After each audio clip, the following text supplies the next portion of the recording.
See, it's like inside you there is a space which is just waiting to listen all the disturbing words, and after listening you are ready to get disturbed. And it's like such a temptation. You can neither say complete no, don't tell me, go. You can neither tell that, nor you can be comfortable listening to it. It's like suffering attracts suffering. Suffering attracts suffering. Because inside you there is a part which is it's like a critical mass of suffering. It feels rejuvenated, alive, when you get some stuff or material for more suffering. For more suffering. Even a small word is enough to awaken the engrams. Sometime I'll play with the disciples like that only. When they say that they are committed, they are devoted, I'll just throw one or two words. And I know exactly for which word they are waiting.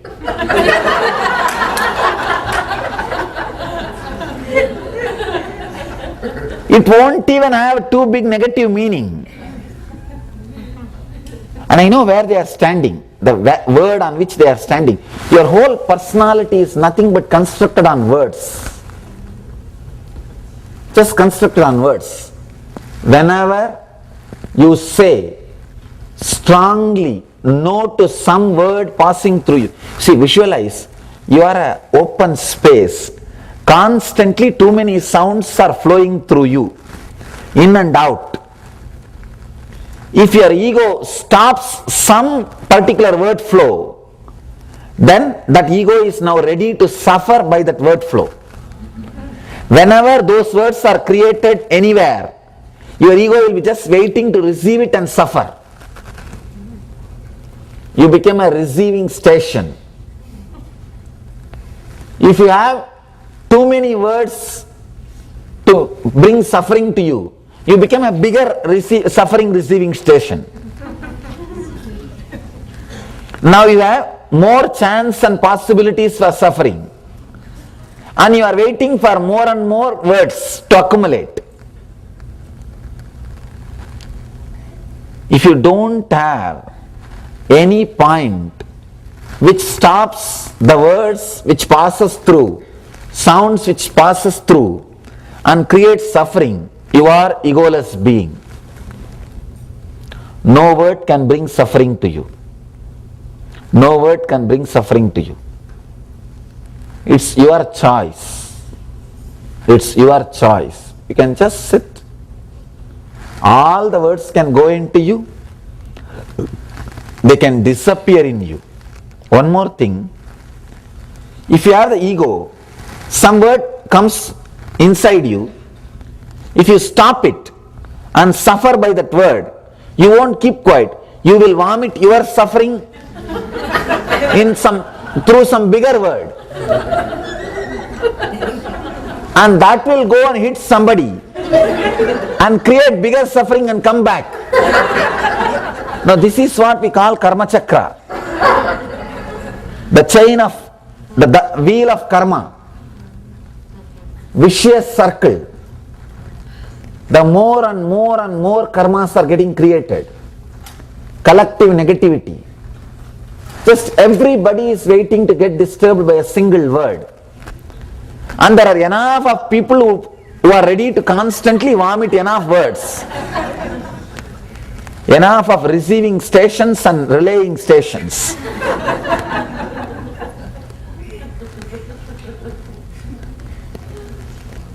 Try this as an experiment, meditation technique. Tell somebody to shout at you and just sit and visualize it is a sound passing you. Now give him all the hints or points basically which can hurt you and tell him to create a manual according to that. Let him shout and just sit actually you will be liberated from sufferings. Even once or twice, if you just sit and see those words passing by, understand, you are just empty. There is nobody to stop that words and give meaning to it. Just those same sounds can become mantra and can lead you to center of yourself.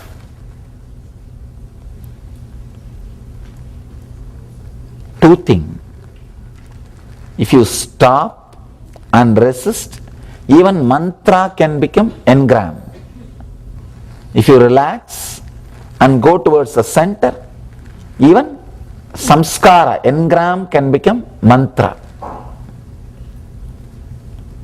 Use every situation in your life as an opportunity to enter into liberation. People come to me, and really many times they come to me and say, Swamiji, I am really serious about spiritual journey. I don't believe them. You may believe me, but I don't believe you. I take my own time. I just try to bring some words and ask some questions, really you are serious and all those things. If they say yes, nothing, only one or two words where their ego is centered. If I utter those few words, the fellows will disappear. They will not even be there. Next day they will not be there. They will just disappear. The problem is, the ego is so strong, it cannot let the words pass into your being. It cannot let the words pass through your being.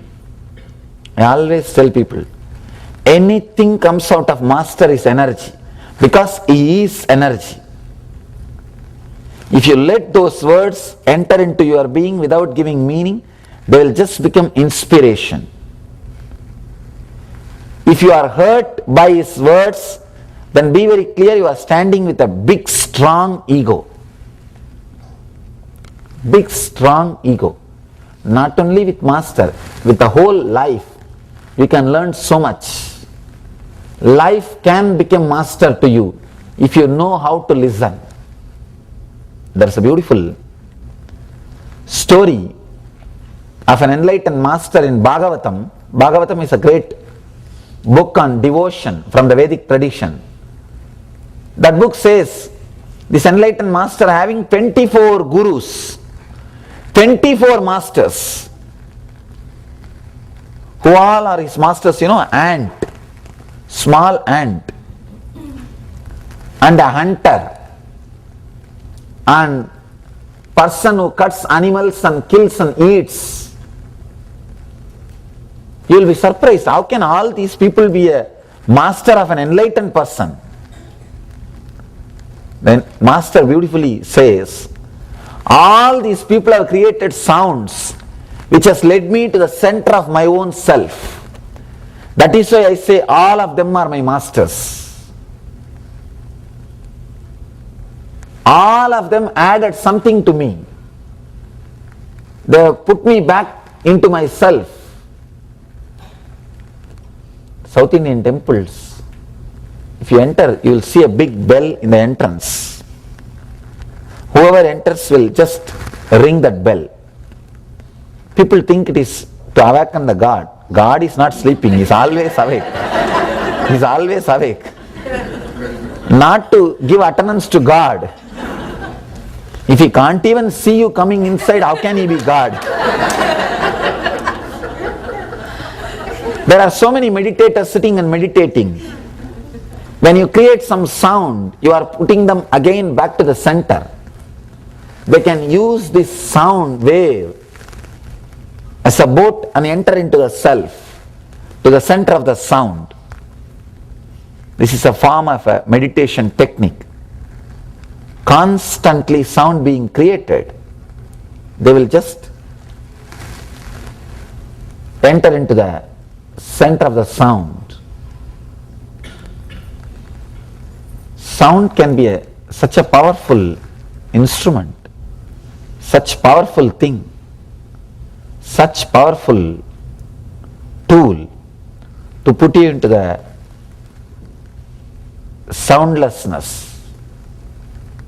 Let me narrate one small beautiful incident happened in my life. I was spending some time with the Tibetan Lamas. They have something called guiding you through the death.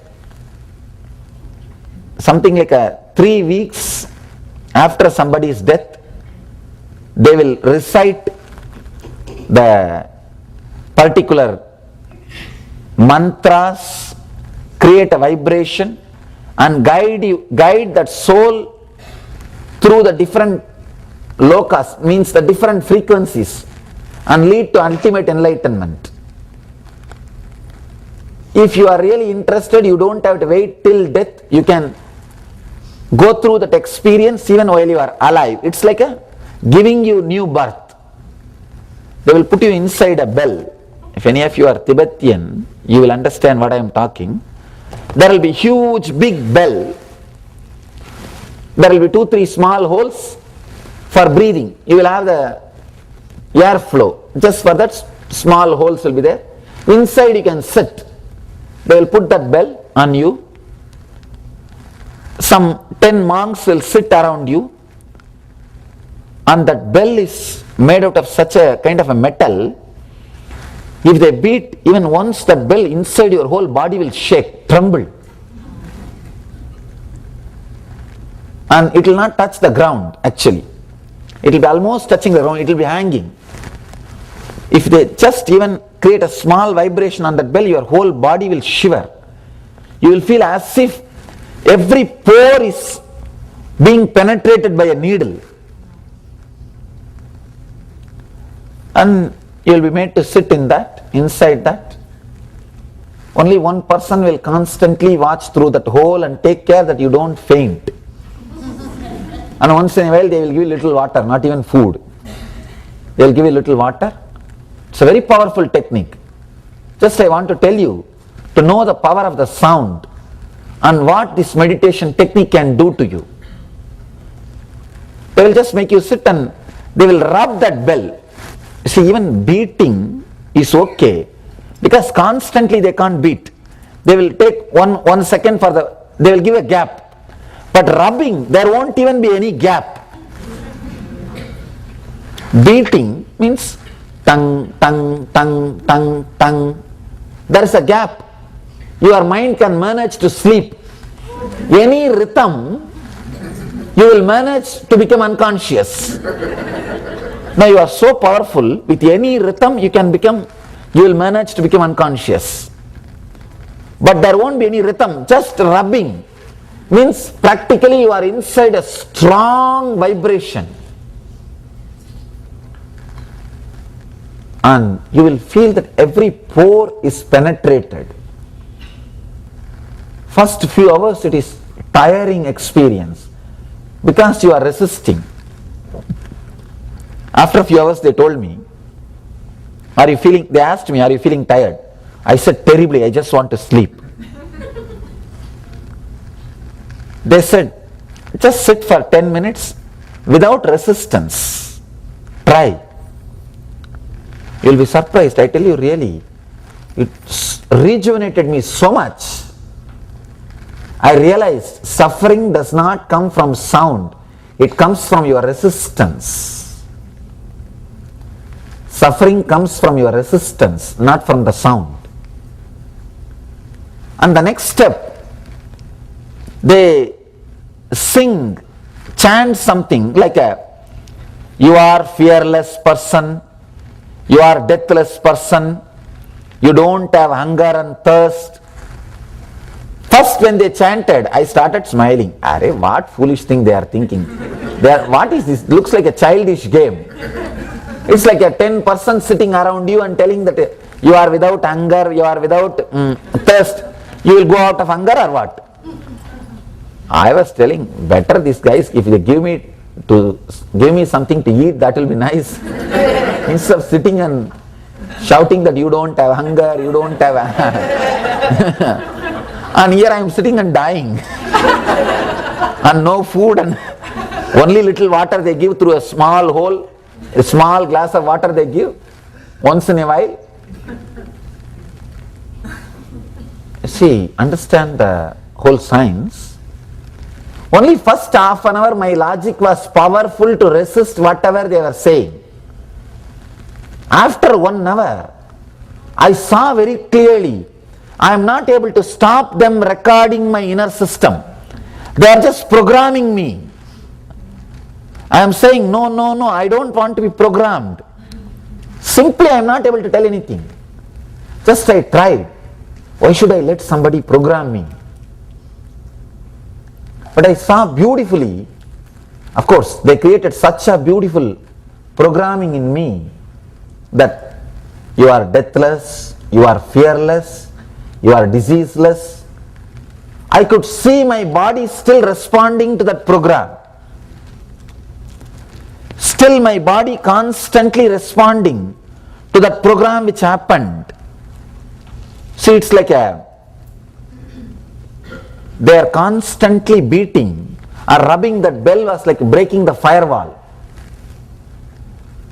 And they have completely reprogrammed my inner software. It was a very powerful method, very powerful system. I was very clearly able to see every word which they utter just comes inside and gets recorded into the system like a biomemory. And the old programming is slowly getting erased. Because more than 1 hour, your logic cannot fight with anything. It will become tired. It will become tired. Actually, who is going to win in the shouting or fighting is decided based on who is going to shout for a long time. Not based on whose side right or who is wrong. One person came to me, one husband came to me and said, "You have disturbed my whole life." I said, "What happened?" "My wife did your program 3 months ago." I said, "Through that, how can you say that I disturbed your life?" "No, earlier she and me, both of us had equal energy. We will shout for half an hour and both of us will be tired. And it will be like a stay. It will be like a draw. Nobody won the game. But now she is so energetic, she is able to shout for 2 hours. But I am the same person, I am able to shout only for half an hour. And always she is winning. That is too much." Now I really started feeling that she is right. Because constantly if she is winning, then you unconsciously start believing that she is right. See, who shouts for more time with a loud voice, he wins the game, that's all. If you get the shoulder pain first, you are lost. And your logic also works in the same way, operates in the same way. If you can't be resisting continuously, you are not that energetic or intelligent. Understand? A lie told 100 times becomes truth. Truth told first time is a lie. 100 times your logic cannot resist. Of course, what the Tibetan Lamas told, it was not even lie. What we think as a lie. You are free from hunger, you are free from thirst, you are free from disease, you are free from emotional imbalances. Ordinarily you think these are all lies. It's not lie, it is your true nature.